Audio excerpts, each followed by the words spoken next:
24th of August. My name's John. This is another Claret and Booze Daily Ramble. Welcome along. And just before we start, if you like what you see, then please hit the like button, hit the thumbs up button. Don't forget you can follow Claret and Booze on YouTube and subscribe for free. Doesn't cost you a penny. And if you hit that bell notification, it doesn't tell you when Nick's on, that big bell. It just tells you when our shows are going live or being uploaded onto the YouTube platform. As I said, my name's John. Nick, Gary are also co-hosts on this channel. So today I'm going to be talking about West Ham at the moment, the supposed morale, low morale, the disarray within the team, within the squad. I'm going to be giving my take on it, what I think could be quite a big contributing factor to that.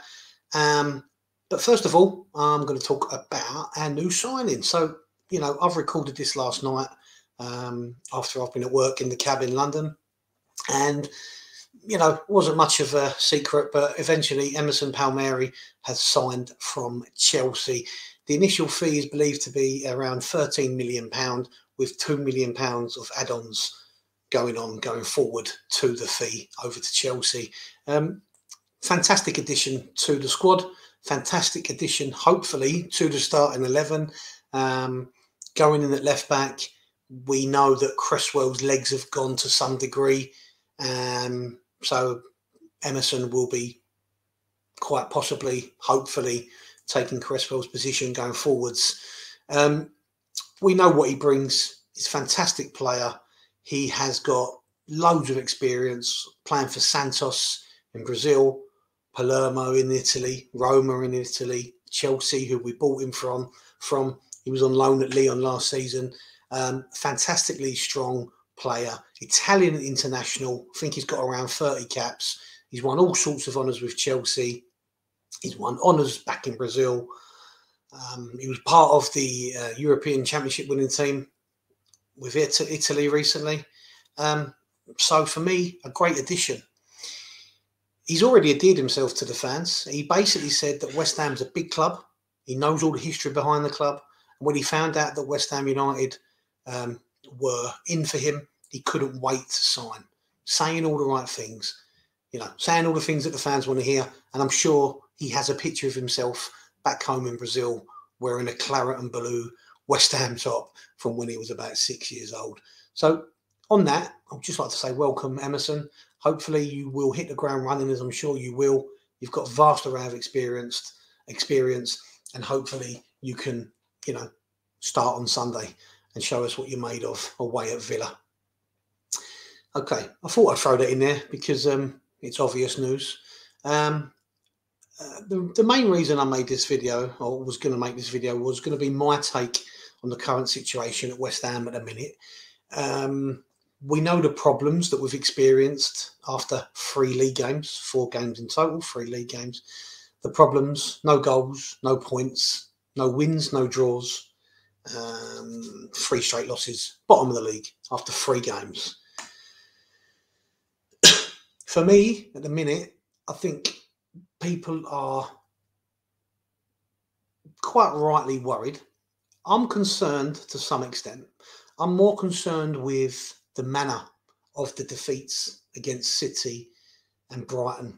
Sandwiched in between that was quite a good performance of Forest, really. Let's be honest. I know we lost, but we had so many chances. As we know, Rice missed a penalty, hit the crossbar a couple of times, few cleared off the line. So we did all right in that game, okay? Forest hung on, right? Don't care what anyone says they did.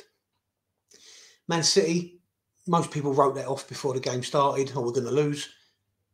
Yes, they are one of the best teams in the world, but I think that we gave them far too much respect.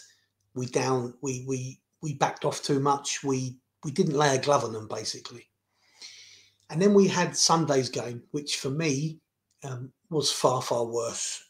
Now we know that Brighton are our bogey team. We know that Graham Potter, as people say, he's got Moyes' number. Again, it wasn't the defeat that surprised me or bothered me.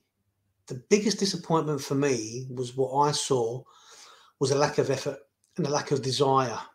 And this has caused, quite rightly, as I say, I'm not pointing people out or having a go at people who are feeling a bit dejected or feeling a bit down at the moment. But social media erupted, and I was the same. And my disappointment was the performance. The performance was nothing short of shocking for me. We couldn't string two passes together. We were inept. We were like a wet cloth. We was like a wet lettuce. We had nothing about us. We had no tackles. We had no ferocity. We had no personality. We had nothing. Absolutely nothing on that pitch. And it was quite worrying to see. It was probably one of the worst performances that I've seen for a number of years. And we had some bad ones, especially under Pellegrini, didn't we? And it worried me. It did worry me. Moyes, quite rightly, to some extent, has been taking some of the stick. And as he said in his interview just last week, he will live by the sword and die by the sword. Quite rightly, admirable, but obvious. Managers do. It's a results business. But talking about Moyes, I don't want him to be sacked. And I'm sure even the most negative a fan doesn't want him to be sacked. What he's done with West Ham over 2 years is overachieved. People don't like hearing it, but it's true. And with that sense of with that overachievement, it brings a false sense of where we're at to some extent. Now, I'm not making excuses for him because I totally agree. And Gary dissected him in yesterday's video, but I totally agree. Moyes needs to change things up a little bit. He needs to change the formation. He needs to change the tactics. He needs to change some of the personnel because we have gone stale. But just by sacking Moyes, it's not going to solve anything. Moyes has been there for 2 seasons now, this time round. We've seen a little bit of a project building, and 3 games into the league season, people are questioning it. And they're questioning it because I think Moyes sometimes makes a rod for his own back. He hangs himself out to dry. He tightens his own noose around his neck by talking too much, saying too much, coming out and saying players are stale, but then still playing those same stale players doesn't help your cause, David. So sometimes I wish the media team would just stop bloody interviewing him, right? But if we get rid of Moyes, where are we going to go? Now, I heard a little rumour, bit of gossip earlier on today, that Mark Warburton is Sullivan's man. Mark Warburton is Sullivan's little boy, if you like. How much truth in that, I don't know. But do remember that Warburton was poised to take over the Birmingham City job. A lot of people, I don't know if it's true, but a lot of people are suggesting that Sullivan is not happy with Moyes at the minute.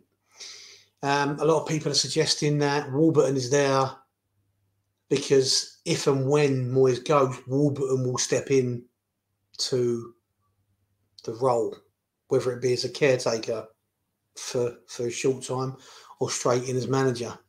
Now, that doesn't fill me with excitement, does it? I'm sure it doesn't fill you with excitement. But that's no disrespect to Warburton. But we cannot down tools on Moyes yet. We've got to give him a few more games. We have to be patient. Now, people will say, yeah, but John, the back end of last season, the league form was shocking. Yeah, it was. We only beat Norwich, I believe. But rightly or wrongly, subconsciously, Europa League took over. Now, I'm sorry, people don't like hearing that, but it did. And then people will say to me, well, that just glossed over the poor form. Yes, but we was that close to, giving most of us glory that we've never seen at West Ham. Well, most of us of a certain age. I'm 43. What have I seen West Ham win? Playoff final, Vazte, Betway Cup, a couple of times. And Intertoto Cup in 99. But apart from that, we've had very minimal success in my time, which is why the last 2 seasons under Moyes, again, whether you like it or not, by West Ham standards in recent years, recent history, their success, finishing twice in Europe. I hope the rumour that Warburton's there ready to take Moyes' job, whether it be permanently or caretaker-wise, because allegedly Sullivan and Moyes are not seeing eye to eye at the minute. Whether that's true or not, I don't know. So for me, we've got to give him a bit of patience. We've got to have a bit of patience with Moyes. But I do want Moyes to change things. But my take on what's going on at the minute is a little bit different, maybe. I've heard a few people say it, and I've thought it a little bit as well. And I know people said it at the back end of last season, but we don't... we've lost a lot of characters. We've lost an awful lot of characters around the club. So as we know... last year, Alan Irvine left. Alan Irvine and Moyes were great mates. Alan Irvine was a big personality, a big Scottish brute who Moyes relied on, had massive personality. And when Alan Irvine left, our league results did take a little bit of a slump. We do know that Alan Irvine was the man that Moyes sent out to watch the opposing teams, report on the opposing teams. He had a lot of input and he had a lot of say on what the other team did tactically and how we should combat that. Massive loss around the club. At the end of last season, Mark Noble, club legend, West Ham legend, West Ham captain, West Ham club captain, 500 odd games. There's no getting away from what a personality that man was around the club. And quite rightly at the minute, after his retirement, he's having a bit of family time, and you can't question that. It's entirely up to him. But let me tell you something. He will be a big loss on the pitch, in the changing room, and around the club. He kept a lot of that team together. He kept a lot of those players grounded. We heard the stories when Jesse Lingard came in, told him, we don't have mobile phones here, mate, get off it. We heard the story that when Pablo Fornals signed for West Ham, as a young Spanish man coming over to a foreign land, one of the first people to phone Fornals was Noble and introduce himself and say, welcome to the club. I'm Mark Noble. I'm the West Ham captain. Welcome to the team. You know, what Noble did was instill what it is to be West Ham United. A great personality around the club. And not only that, someone for players to lean on, especially Declan Rice. So far this season, Declan Rice's form hasn't been brilliant. And I know we're only 3 games in. But, you know, Declan Rice might be missing Noble here. There's a lot to be said for that. We know they can pick up a phone and talk to each other. But that's not the same as the personal touch, personal contact, the banter, the laughing, the practical jokes around the squad, in and around the club, training ground, dressing room. Every team needs camaraderie and togetherness. Losing Noble is a big part of that. You know, Scamacca's come in.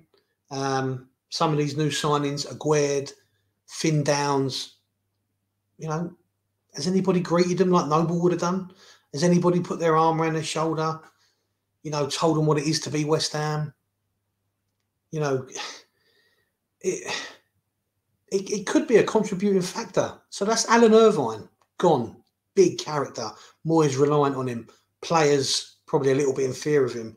Mark Noble, club legend, Premier League legend. West Ham stalwart, club captain when he came on the pitch. He's gone. Also, what happened at the end of last season? Stuart Pearce. Stuart Pearce, after 2 seasons of being a coach at West Ham, he left the club. We know what Stuart Pearce brings. He brings grit. He brings reality. He brings experience. The man became a national hero in Euro 96 with his penalty against Spain. You know who Stuart Pearce is. England international, World Cup semi-finalist, European Cup semi-finalist. Played under some of the best managers ever. Nigel Clough, Bobby Robson.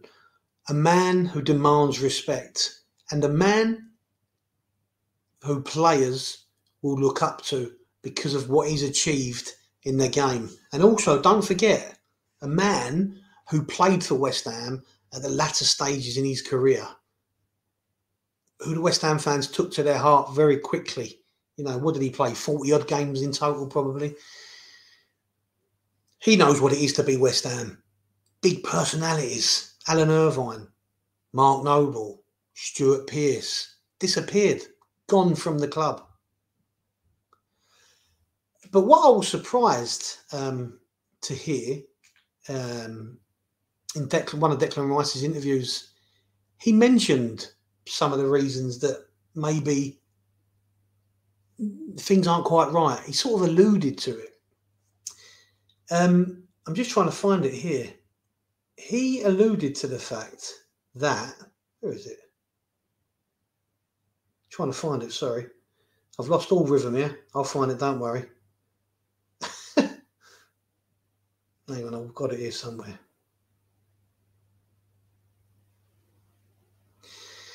He basically said that the team has changed, the squad has changed. And he actually mentioned people like Ryan Fredericks.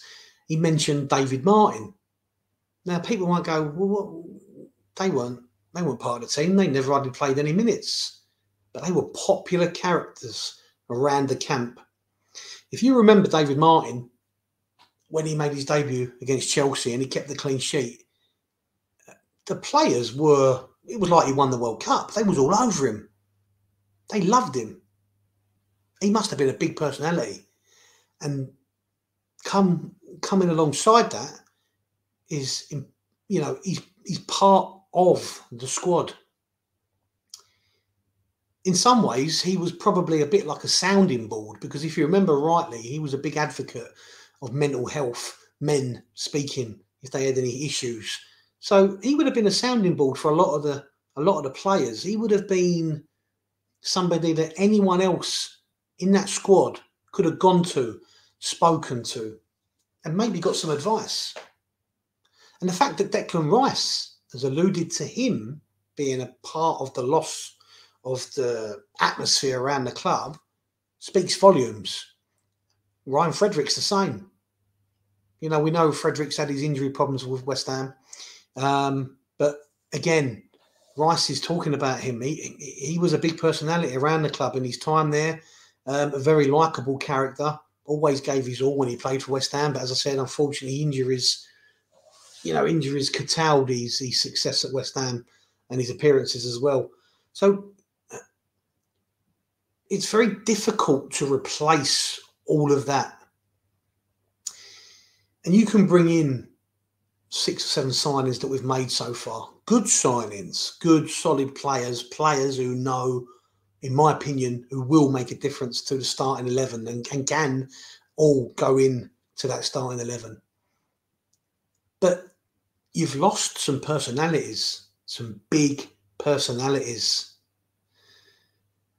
If you're new to the club, if you're struggling as a current player, a player who's been there a while, who are you going to look to? Who can you talk to at the moment? If you've got a problem with the manager, David Moyes, not a problem, but if you've got a little bit of a gripe with him, you can't go and have a little word with Noble. You can't maybe go and have a little word with Stuart Pearce. You've got Mark Warburton there. People don't really know him. He hasn't been there long at all. Declan Rice, he's 23. You may look at him and think, he's just a kid. Declan Rice himself is obviously missing some of those players, and particularly Mark Noble. You know, I've seen programmes on Sky recently where they was having a golf day, and he couldn't talk highly enough of what Noble's done for him on and off the pitch. I think that Rice is getting some unfair criticism. Since Rice has been captain, West Ham have had, by our standards, relative success. He's interviewed the other day when he said he didn't like to hear the booing, and he didn't like the fact that fans were booing and that, you know, we're not Man City. I don't think he said anything wrong there, really. People are taking real offence to that. I don't like to hear the booing. You know, I was there on Sunday, and the booing, I don't like it. I respect it, people can show their dismay in whichever way suits them. I for one, don't do it, but I'm not judging those that do, believe me. And we're not Man City. So what's he said wrong? I'm not so sure what he said wrong. People saying he shouldn't have been making television appearances. Is it because he's just had a baby? Well, maybe. But at the end of the day, he's our captain. And he probably needs a bit of help. He's only 23. And in the modern era, it's a dog-eat-dog world out there. He's going to get some stick. And I don't like it. That's my take on it. So, look, Villa's a massive game on Sunday. I've predicted on 6foot2.co.uk that we will win 2-1. I never back us to lose. I always predict us to win. It's just the way I am. Maybe you could say it's more hope than anything else. But, you know, I really think there's a lot of contributing factors at the minute. Moyes is particularly one of them, with his stubbornness, his lack of flexibility, not bringing in the new signings, not changing formations. I get that. Whilst I don't disagree with you, he needs 3 or 4 more games. Okay, we might be on 0 points after 7, but so be it. And then we might have to look to change. But I really don't want to change and start it all again. If that rumour's to be true and Warburton's Sullivan's right-hand man or his little go-to guy, for me, that doesn't excite me. He's managed Brentford and Rangers and QPR, I believe. We've lost some big personalities around that club. Players who hardly played, but were a big part of that squad, that togetherness, and that's a tough thing to replicate. One last thing. I also heard a story that Sullivan really wanted Dennis from Watford, the Nigerian striker. Moyes wasn't keen.